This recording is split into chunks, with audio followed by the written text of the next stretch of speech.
Bonjour à tous et bienvenue à ce webinaire d'information sur le soutien Michel Stanton-Jean pour une conversation continue sur la conduite responsable en recherche.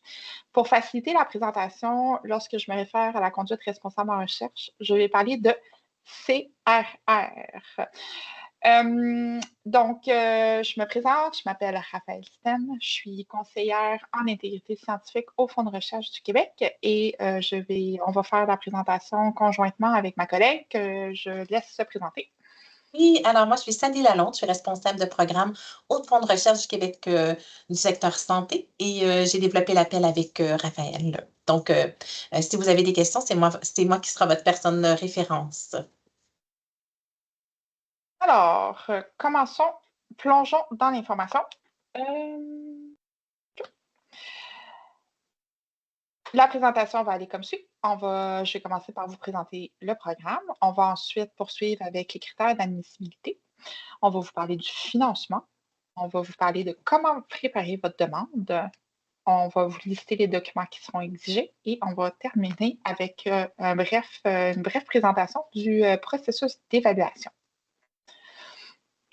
Alors, je vais parler du programme. Donc, tout d'abord, c'est difficile de parler de ce programme-là sans parler de Michel Stanton-Jean. Alors, qui est Michel Stanton-Jean? C'est une personne qui a eu trois grands secteurs, qui a été animée par trois grands secteurs tout au long de sa carrière. Donc, on va parler de la formation professionnelle et socioculturelle des adultes. On va parler de la bioéthique et également de la CRR. À travers ces trois grands intérêts-là, elle a été amenée à présider particulièrement trois comités. Donc, le premier, c'est la commission d'études sur la formation professionnelle et socioculturelle des adultes, année durant laquelle le rapport Jean a été publié en 82. Ce rapport portait sur apprendre une action volontaire et responsable, énoncé d'une politique globale de l'éducation des adultes dans une perspective d'éducation permanente. Elle a également présidé le Comité international de bioéthique de l'UNESCO, année durant laquelle la Déclaration universelle sur la bioéthique et les droits de l'homme a été adoptée. Et finalement, elle a présidé le comité sur la CRR du FRQ pendant plus d'une dizaine d'années. Et c'est également durant ces années-là que la première politique en matière de CRR du FRQ a été adoptée et mise en œuvre. Alors, pour la suite des choses, difficile également de vous parler de ce programme-là sans vous parler de ce qu'on entend par conduite responsable en recherche.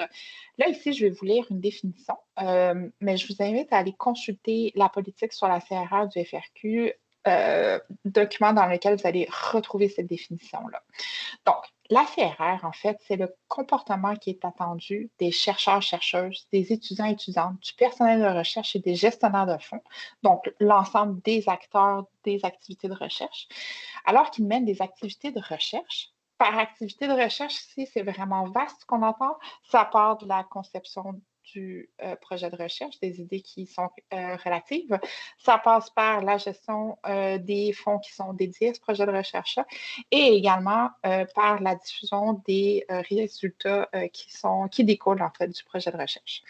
Donc, on invite vraiment à ce que ce comportement attendu-là soit guidé par des valeurs et des pratiques exemplaires et qu'il soit finalement en conformité avec les normes qui sont applicables là, à celles-ci. Donc, ici, je vous ai fait un petit graphique. Là, donc, vraiment, c'est pour illustrer là, la façon dont on conçoit le comportement attendu.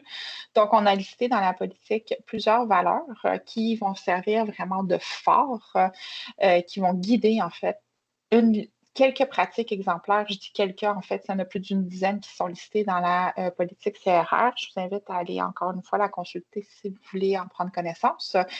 Parmi celles-ci, je vous donne des exemples. Ici, on a traité avec respect et équité tout participant à la recherche ou encore agir avec respect à l'égard des animaux et de l'environnement. Donc, c'était vraiment ici pour vous donner un bref aperçu là, de ce qu'on entendait par conduite responsable en recherche. Alors, l'objectif de ce soutien, en fait, qui est une initiative du scientifique en chef Rémi Quirion, et pour votre information, on en est cette année à la deuxième année de ce soutien-là. Il vise à promouvoir des initiatives en conduite responsable en recherche qui seraient organisées au Québec et qui contribuerait à l'un des volets suivants. Donc, on aurait tout d'abord l'objectif de sensibiliser et former la communauté de recherche et ou les citoyens et les citoyennes en matière de CRR. Pourquoi pas promouvoir des actions qui viseraient à développer une culture de CRR dans son milieu. Également, développer des liens entre les acteurs qui œuvrent dans le domaine de la CRR. Ici, je peux peut-être vous faire une mini parenthèse. Donc, la politique sur la CRR est découpée en deux grands volets. Le premier volet, je viens un peu d'en parler, on parle de la définition, des valeurs, des pratiques exemplaires, des responsabilités aussi de chacun, parce qu'on s'entend, il y a des responsabilités qui sont dévolues aux chercheurs, mais également aux établissements et au Fonds de recherche du Québec.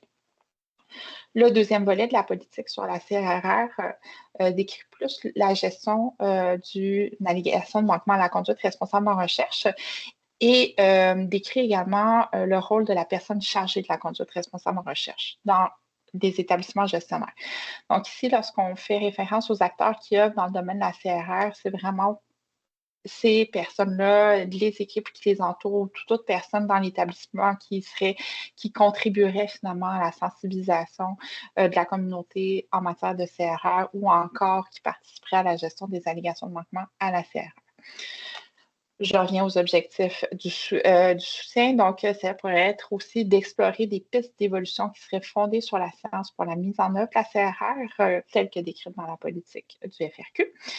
Ce serait, pourquoi pas, de renforcer le lien de confiance des citoyens et des citoyennes dans l'activité de recherche et finalement l'avancement des connaissances de la communauté de recherche au Québec autour de la thématique de la CRR.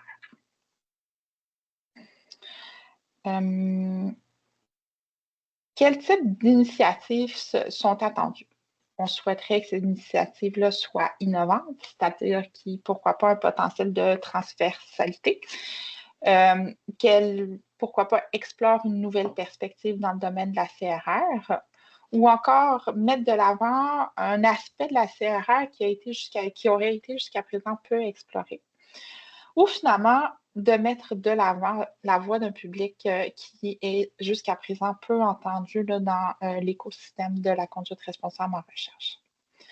On souhaiterait que ces initiatives soient à fort potentiel de transformation et ou de rayonnement, donc vise un public large, qu'elles aient des retombées concrètes et significatives, qu'elles aient un impact durable en matière de promotion et pourquoi pas d'amélioration et de mise en œuvre là, des processus propres à la conduite responsable en recherche.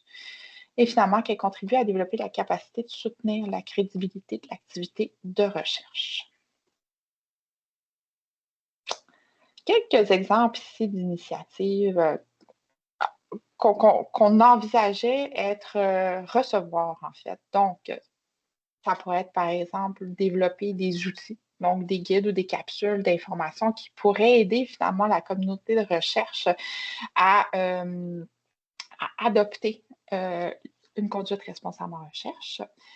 Ça pourrait être la mise en place d'une semaine sur la conduite responsable en recherche qui aurait comme invité une ou des personnes qui seraient reconnues mondialement en matière de CRR.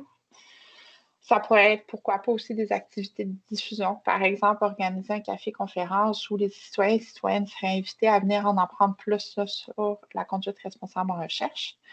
Ou encore mettre en place une plateforme d'échange pour les acteurs œuvrant en CRR. Ici, on fait référence notamment aux personnes chargées de la conduite responsable en recherche dont je vous parlais dans la diapo précédente. Donc ici, c'est vraiment quelques exemples auxquels on a pensé, mais on vous invite là, finalement à sortir complètement là, de ces exemples-là, puis à en proposer d'autres. Parlons maintenant de l'admissibilité. À qui s'adresse le programme? Tout d'abord, ça s'adresse à la clientèle habituelle du FRQ. Cette clientèle-là, donc on va parler chercheurs, postdoctorants, tous les étudiantes qui seraient au niveau cégep, baccalauréat, maîtrise, doctorat. Cette population-là, cette clientèle-là serait affiliée ou fréquenterait un établissement d'enseignement québécois ou encore un établissement affilié à l'Université québécoise ou encore un établissement de recherche québécois au moment de la date limite du concours, donc basé au Québec. Cette initiative-là, ce soutien-là s'adresserait également à toute personne qui œuvre en CRR dans un établissement gestionnaire reconnu là, par le FRQ. Donc ici, ça fait écho là, aux personnes chargées de la conduite responsable en recherche, l'équipe de soutien ou toute autre personne là, dans l'établissement qui œuvrerait en matière de CRR. Petite note ici, l'expertise en matière de CRR ne doit pas être nécessairement détenue par la personne candidate qui présente la demande. Ça peut être détenu par la personne qui serait invitée là, à faire la passation de connaissances. Donc, ici, on fait écho peut-être à la semaine sur la conduite responsable en recherche ou encore là, un café-conférence auprès des citoyens qui mettrait de l'avant une personne là, qui serait experte en matière de CRR, là, pour vous donner un exemple, par exemple. Ne seraient pas admissibles les catégories suivantes. Donc, ce serait toute personne qui ferait l'objet d'allégations de manquement à la conduite responsable en recherche ou qui serait sanctionnée en la matière. Ce serait également des initiatives qui seraient effectuées pour répondre aux engagements minimaux des établissements. Et ici, on fait référence à la politique sur la CRR, l'article 5.2.1. Donc, cet article-là, déjà, prévoit là, que les établissements fassent la promotion d'un milieu qui favorise l'adoption d'une CRR et qui fasse la promotion par des mesures de sensibilisation et de formation continue auprès de la communauté de recherche, de sa communauté de recherche. Donc, les initiatives qui s'inscrivent là, dans cette responsabilité de base, si je peux dire, ne sont pas éligibles, là, admissibles au soutien Michel Saint-Jean. Ne seraient pas non plus admissibles des étudiants qui fréquentent un établissement hors Québec, ou encore les personnes qui œuvrent en matière de conduite responsable en recherche dans un établissement gestionnaire qui ne serait pas reconnu par le FRQ. Voilà. Alors, maintenant, je passe la parole à ma collègue Sandy qui va poursuivre la présentation avec vous. Oui, donc on tombe maintenant. Merci beaucoup, Raphaël. Sachez que si vous avez des questions, on va se réserver une période de questions à la fin du webinaire. Donc, on vous invite peut-être à utiliser là, le question-réponse disponible. Sinon, à la fin, vous pourrez également là, lever votre main. On ouvrira là, les caméras et micros pour que vous puissiez poser vous-même votre question. Donc, je vais aller un peu plus en détail sur le financement qu'on offre pour ce soutien-là. Donc, on a une enveloppe budgétaire totale de 10 000 qui est répartie en deux volets. Donc, un volet pour des plus grandes initiatives, donc avec un budget maximal de 7 500 et une autre enveloppe budgétaire qui est réservée pour des plus petites initiatives qui peuvent aller jusqu'à 2 500 Donc, on pourrait s'attendre, par exemple, à avoir un financement dans une initiative là, plus grande et peut-être financer une ou quelques-unes un peu plus petites initiatives selon le budget demandé. Donc, c'est un financement qui doit être absolument utilisé en cours de l'année 2027. Donc, lorsque vous déposerez vos demandes, sachez que vous aurez le financement à partir de janvier 2027 pour une activité qui doit être en janvier et décembre 2027. C'est un montant qui ne bénéficie pas d'un montant pour couvrir les frais indirects de recherche et ce sera versé en un seul versement. Sachez que si l'initiative bénéficie déjà d'une autre source de financement, vous aurez à l'indiquer dans une des sections du formulaire qu'on verra un petit peu plus loin. Et vous aurez avantage à le présenter, on vous expliquera pourquoi. Donc, vous aurez à expliquer en fait comment ce budget-là est dédié et en quoi va-t-il servir. Donc, la gestion de l'octroi est répartie en deux façons différentes. Donc, si vous faites partie de la relève étudiante, la somme sera versée directement à vous, tandis que si vous êtes un chercheur ou encore une personne œuvrant dans un établissement gestionnaire reconnu par le FRQ, ce sera versé directement à l'établissement gestionnaire. Donc, c'est pourquoi tout à l'heure, vous verrez, il y a deux types de formulaires et il faut veiller là, à choisir là, la bonne version. Donc, au niveau des dépenses admissibles, c'est l'ensemble des postes budgétaires prévus par les règles générales communes qui peuvent être présentés, en fait, mais ça doit être directement lié à l'initiative. Donc, on pourrait penser, par exemple, à des frais de location de salle ou des frais de location d'équipement, des frais pour le chercheur, la personne experte là, que vous pourriez inviter, par exemple, dans le cadre d'une conférence. Donc, c'est des types de dépenses qui pourraient être remboursées. Par contre, ce qui n'est pas admissible, on pourrait penser, par exemple, à toutes les catégories de dépenses qui touchent spécifiquement un projet de recherche, comme un remboursement, par exemple, des frais de matériel de recherche. Donc, ici, on tombe dans les étapes pour préparer une demande. Donc, on le répartit en 7 grands volets. Donc, dans un premier temps, on vous recommande fortement de bien prendre connaissance des règles de programme et de la boîte à outils de cette page-là qui vous donnera vraiment toutes les informations en lien avec le programme. Vous trouverez le lien ici dans la présentation qui vous sera partagée, mais c'est facile également de le trouver directement sur la page des Fonds de recherche du Québec, dans la section concours disponibles. Ensuite, on vous demande de vous inscrire au portfolio électronique. Je vous montrerai, l'interface a changé depuis l'année dernière et je vous montrerai plus en détail là, où se trouve exactement là, le formulaire qui se trouve dans l'ancien portail FRQNet. Par la suite, vous aurez à compléter l'ensemble du formulaire, choisir le bon type de formulaire, soit celui pour la relève étudiante ou pour les autres candidats. Et bien sûr, joindre l'ensemble des documents qui sont exigés, qui sont applicables à votre situation. Et ensuite, bien sûr, vous aurez un CV à joindre selon le gabarit qui est exigé. Vous avez également le lien ici et il est présent aussi dans la boîte à outils. Donc, on va expliquer un peu plus en détail là, tout à l'heure de quoi il s'agit.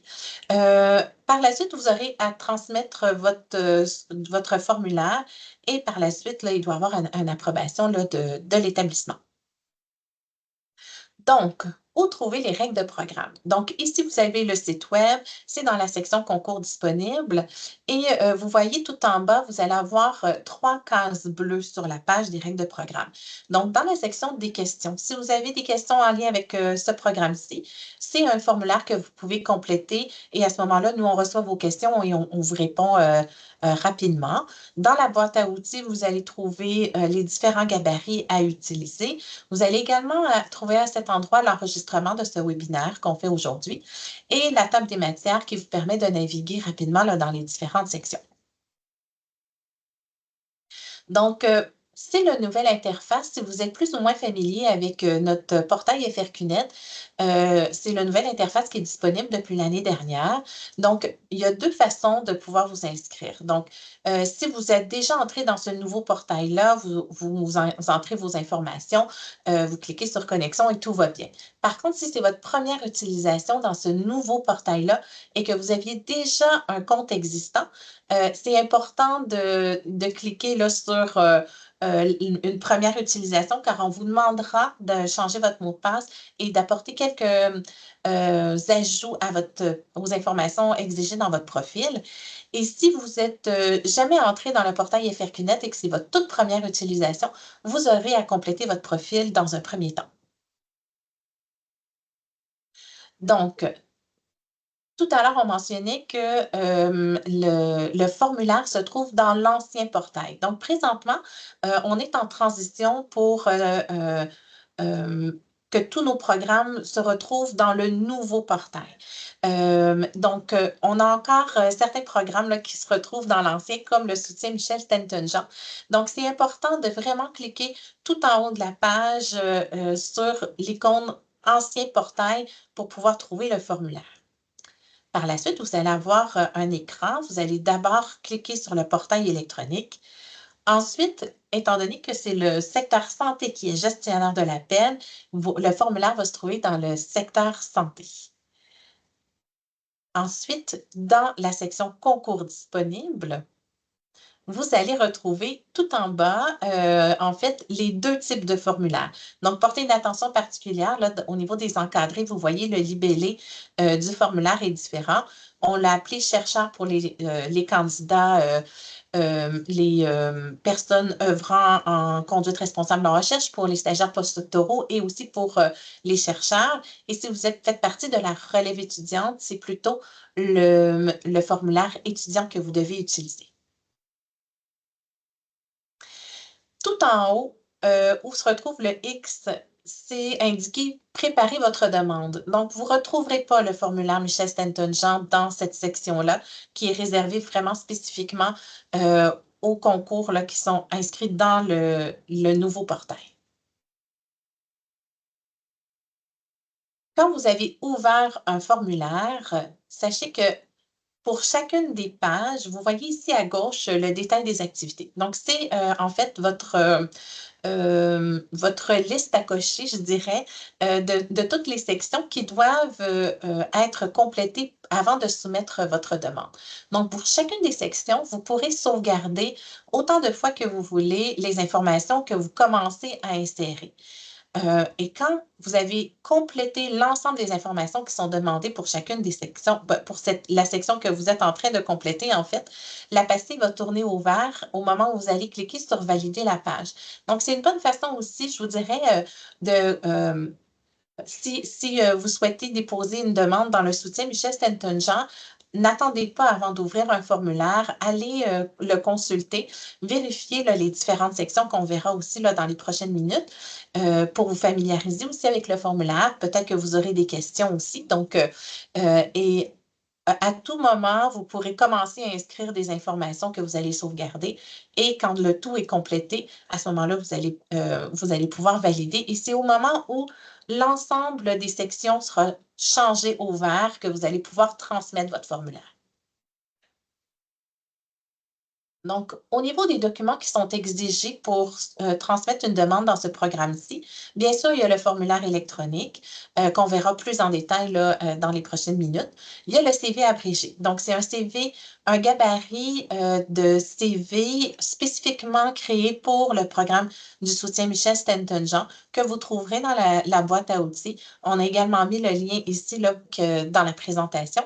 Et à ce 5 pages, vous allez ajouter une lettre de motivation d'une page. Donc, ce qui fera un total de 6 pages à transmettre. Vous aurez 4 pages pour la description du projet, une page pour déterminer, pour présenter en fait la pertinence de votre initiative en lien avec les objectifs du programme. 2 pages pour expliquer l'échéancier de votre projet et une page de justification du budget.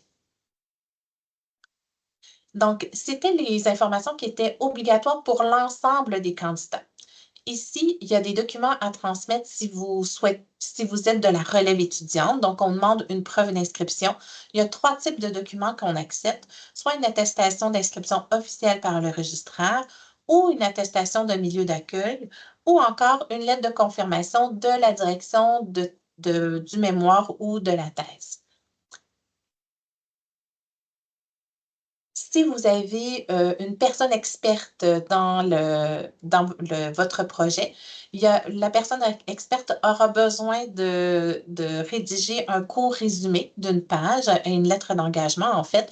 Donc, c'est un document qui n'est pas obligatoire mais qui le devient si vous avez une personne experte au sein de votre projet. Et aussi la section autres financements. Donc, si vous avez pas d'autres financements rattachés à votre projet, à ce moment-là, c'est une section que vous allez pouvoir valider sans mettre d'informations. Par contre, si vous avez du financement, un autre financement là, qui vous permet de pouvoir réaliser cette initiative-là, à ce moment-là, vous aurez à transmettre l'information. Donc, ici, on va aller plus en détail, en fait, dans chacune des sections du formulaire. Donc, euh, vous voyez, à gauche, on est dans la section personnes candidates. Donc, vous devrez d'abord vous présenter et ensuite, dans cette même section-là, vous aurez à joindre votre CV et votre lettre de présentation dans un seul document et n'oubliez pas là, de le joindre à chaque fois. Donc, c'est selon, comme je l'ai mentionné tout à l'heure, c'est selon un gabarit de présentation que vous retrouverez dans la boîte à outils. Et bien sûr, votre CV devra démontrer l'expérience pertinente là, que vous avez là, comme personne candidate en lien avec le projet que vous souhaitez transmettre. Dans la section titres et domaines de recherche, sachez que cette section-là, elle est obligatoire pour l'ensemble de nos formulaires et que peut-être elle est un peu moins pertinente pour le soutien Michel Stanton-Jean. Donc, au niveau du titre, on vous demande de trouver un titre porteur pour votre projet et par la suite, en fait, au niveau des classifications et du domaine de recherche, bien, bien sûr que la conduite responsable en recherche pourra se retrouver dans l'ensemble des domaines de recherche. Donc, on vous demande juste d'indiquer au moins une information là, qui est obligatoire, mais sachez que ce n'est pas une section là, qui va être évaluée là, de notre côté et pas plus de la part là, des évaluateurs. Donc, c'est malheureusement là, une section là, on devait conserver là, telle quelle là, pour ce formulaire-ci, sachant que c'était peut-être un peu moins pertinent. Par contre, le titre peut être quand même vraiment important, donc trouver un titre original. La section milieu de formation, c'est que pour la relève étudiante. Donc, les personnes qui compléteront le formulaire chercheur, vous ne retrouverez pas cette section-là. Donc, les informations avec une petite étoile, c'est des informations qui sont obligatoires. Donc, c'est assez simple à compléter. Mais si vous avez des questions, surtout, n'hésitez pas à se tourner vers nous. Au niveau de la description du projet, ici, c'est peut-être un petit peu petit, mais en fait, on a mis vraiment certains points spécifiques auxquels on s'attend à ce que vous... on s'attend que ce soit déjà inclus là, dans la description de votre projet. Donc, par facilité pour les évaluateurs et aussi pour vous, pour savoir si vous avez inclus toute l'information ou non, assurez-vous de bien organiser l'information dans la description de votre projet. Utilisez des sections, des en-têtes.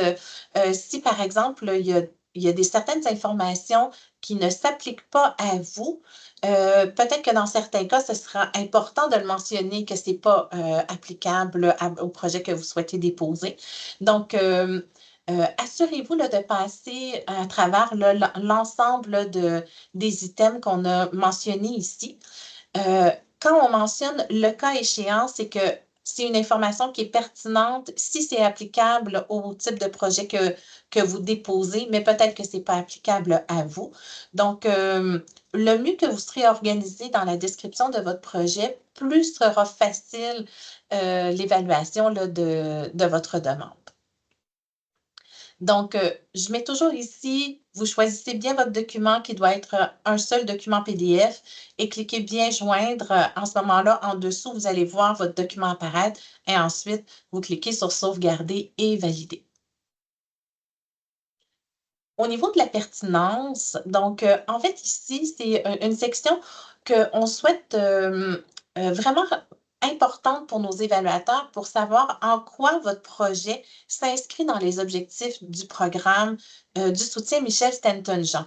Donc, vous aurez une page maximum. Peut-être que vous aurez besoin d'un peu moins, mais c'est important de vraiment bien mettre l'emphase sur les liens avec les objectifs du programme.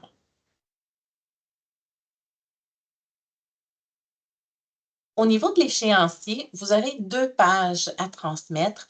C'est important de détailler chacune des étapes pour s'assurer aussi pour les évaluateurs qui comprennent bien aussi en quoi consiste votre projet. Donc, vous pourrez utiliser le format que vous souhaitez. Ça peut être un format Gantt ou encore ça pourrait être juste un document Word là, que vous souhaitez détailler les différentes étapes. Ça pourrait être aussi des graphiques que vous utilisez. En fait, utilisez le format qui met en valeur votre projet. Ici, vous ne serez pas limité, en autant que ça respecte, qu'il soit transféré en format PDF et qu'il respecte le format de 2 pages et que vous détaillez bien chacune des étapes pour savoir aussi pour les évaluateurs, bien, à chaque moment, les grandes étapes charnières, les sous-étapes là, qui sont rattachées à ça. Mais aussi dans le temps, étant donné que le projet se déroule entre janvier et décembre, c'est important d'avoir aussi une idée là, de l'échelle de temps. Au niveau du résumé, donc, c'est une section qui est obligatoire également pour l'ensemble de nos projets. Donc, si votre projet obtient un octroi, c'est ce résumé vulgarisé-là qui sera utilisé pour sur notre site web, par exemple, ou qui pourrait être utilisé pour d'autres types de communication. Donc, apportez une attention particulière à ce volet-là. Vous aurez 500 mots, je pense, oui, effectivement, 500 mots pour bien présenter votre projet. Au niveau du budget, ici, vous avez 2 sections qui sont importantes, qui semblent se ressembler, mais qui sont quand même distinctes. Donc, la toute première en haut, c'est, vraiment les catégories de dépenses qui sont, permises. Donc, vous devez cliquer sur «Ajouter une dépense» et là, vous allez avoir à compléter, les informations qui sont demandées. Donc, pour chacune des dépenses que vous souhaitez faire, il y a une grande catégorie et vous devrez indiquer le montant que vous souhaitez réserver à cette catégorie-là. Par la suite, en bas, vous devrez joindre un document. Donc, c'est une justification de vos dépenses. Et dans ça, en fait, c'est qu'on vous demande d'être plus précis. Donc, si par exemple, vous avez un, je donne un exemple, 1000 $ pour la réservation là, ou la réservation d'équipement, ben, dans la justification des dépenses, on vous demanderait de détailler pour chacune des locations que vous souhaitez faire, le montant que vous prévoyez pour qu'on comprenne bien le montant que vous réservez pour chacune des catégories de dépenses. On met aussi un exemple ici, par exemple, si vous souhaitez avoir un assistant de recherche qui contribue et que vous souhaitez le rémunérer, bien à ce moment-là, combien d'heures cette personne-là va travailler et quel est son salaire à l'heure pour bien comprendre le montant là, que vous allez réserver à cette catégorie de dépenses-là. Il faut aussi prévoir dans la justification, vous pourrez ajouter les contributions en nature. Et en fait, parfois, ça pourrait vous servir aussi pour la faisabilité de votre projet parce que dans les commentaires qu'on pourrait avoir, par exemple, des évaluateurs, c'est que dans le projet, le montant que vous réservez, ça semble peu, mais c'est qu'en fait, l'établissement peut contribuer. Il y a des personnes qui y travaillent bénévolement. Donc, les contributions en nature ne sont pas à négliger dans la description là ici.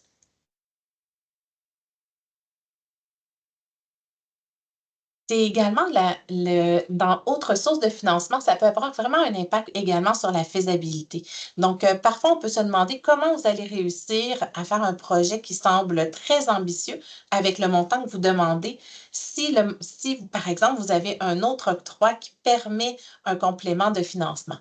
Donc, surtout, cette section-là, elle est pensez-les comme un atout et pas comme un désavantage. Vous ne serez pas pénalisé ici si vous avez un autre financement. Donc, vous pourrez en avoir plusieurs, c'est peut-être votre cas. Donc, pour chacun, vous allez ajouter, choisir votre document et le joindre. Donc, ici aussi, on demande un justificatif là, un peu plus détaillé de l'autre octroi que vous avez. Et enfin, la section Autres documents. Donc, c'est une section où vous retrouverez l'ensemble des autres documents exigés. Ici, je mets en fait l'emphase sur un endroit qui s'appelle Cliquez ici pour avoir la liste des documents. Et en fait, c'est réparti en sections, la section obligatoire et la section si applicable à votre situation. Donc, assurez-vous de joindre vraiment tous les documents qui sont applicables à votre situation. Pour chacun, vous allez devoir sélectionner le type de document et ensuite choisir le fichier et joindre. Aucun autre document qui n'est pas exigé sera admissible. Donc, on regarde le type de document que vous avez mis et avec l'utilisation du libellé. Et si c'est un document qui n'était pas demandé, on le retirera de votre demande avant l'évaluation. Donc, assurez-vous que c'est un document qui est bien exigé. En cas de doute, vous pouvez communiquer avec nous et on validera là, avec vous si c'est un document qui est permis ou pas. Mais vous allez voir dans cette section-là, c'est quand même assez précis. Au niveau de l'évaluation, donc, c'est une évaluation, l'évaluation des demandes se fait par un comité qui est choisi par le FRQ.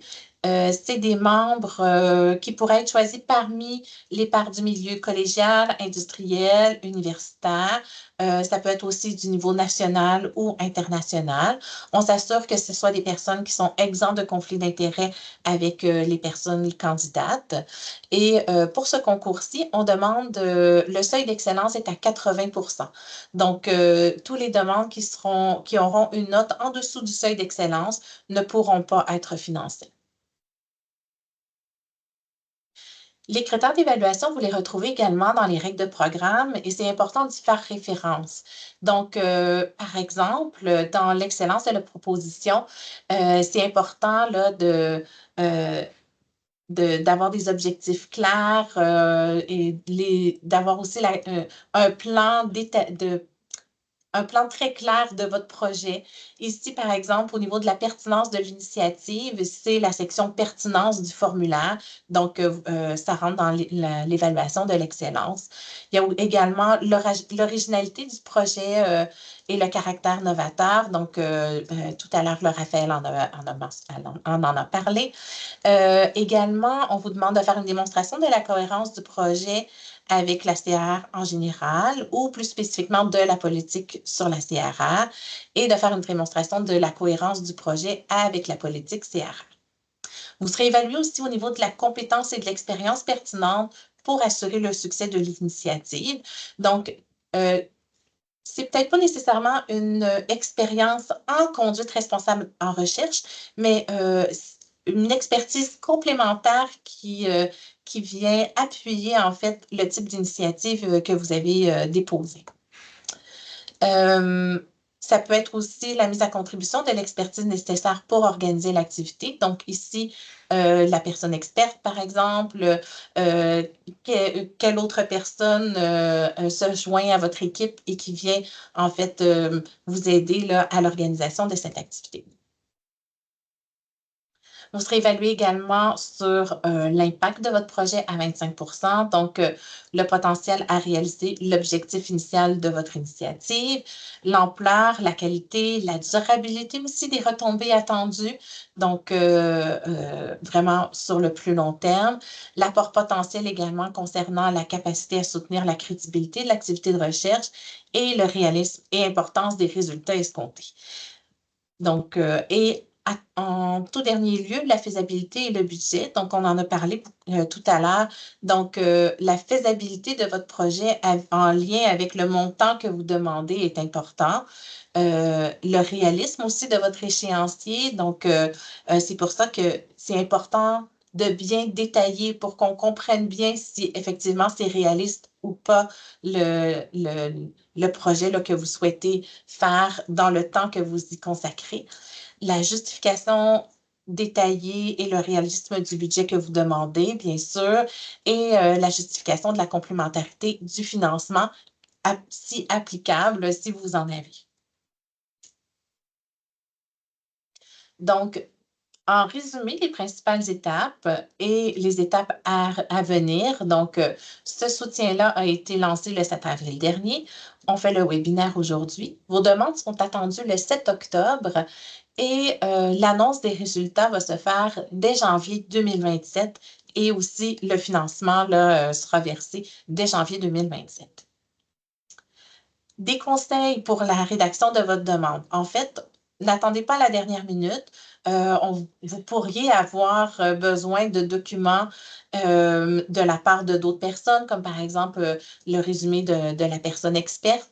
Donc, je vous dirais de commencer plus tôt que tard à bien lire les instructions et prendre connaissance des documents exigés. Assurez-vous également de répondre aux critères d'évaluation. Donc, le formulaire a été réfléchi pour que chacun des critères d'évaluation puisse être à sa section ou soit mentionné dans un des documents qui est exigé dans le formulaire de demande. On vous demande aussi de captiver votre auditoire, d'avoir une formulation convaincante, dynamique et claire. Donc, euh, c'est une façon, en fait, de trouver une façon de présenter votre projet pour que les évaluateurs aient vraiment envie que cette initiative-là ait lieu. Aussi, assurez-vous de la cohérence entre les différentes sections. Parfois, il peut y avoir beaucoup de redondance dans la rédaction de votre demande. Donc, assurez-vous là, de bien organiser l'information pour que ce soit plutôt complémentaire plutôt que répétitif. Et en fait, la meilleure façon aussi, c'est de faire réviser votre demande par un collègue ou encore par une personne au sein de votre établissement. Donc, ça permettra là, de relever peut-être certaines incohérences, certains oublis ou de préciser certaines informations qui, pour vous, semblent vraiment très claires, mais qui nécessiteraient peut-être là, quelques petites explications. Donc, Raphaël et moi sommes disponibles, en fait, tout au long du processus jusqu'au dépôt des demandes pour répondre à vos questions. Donc, Raphaël, c'est la personne qui sera plutôt responsable pour répondre aux questions concernant la conduite responsable en recherche. Et moi, je serai la personne là, pour vous guider dans la complétion là, de votre formulaire. Donc, vous avez nos coordonnées ici, mais sur la page des règles de programme, vous avez également là, le formulaire. On reçoit automatiquement votre question et on y répond rapidement.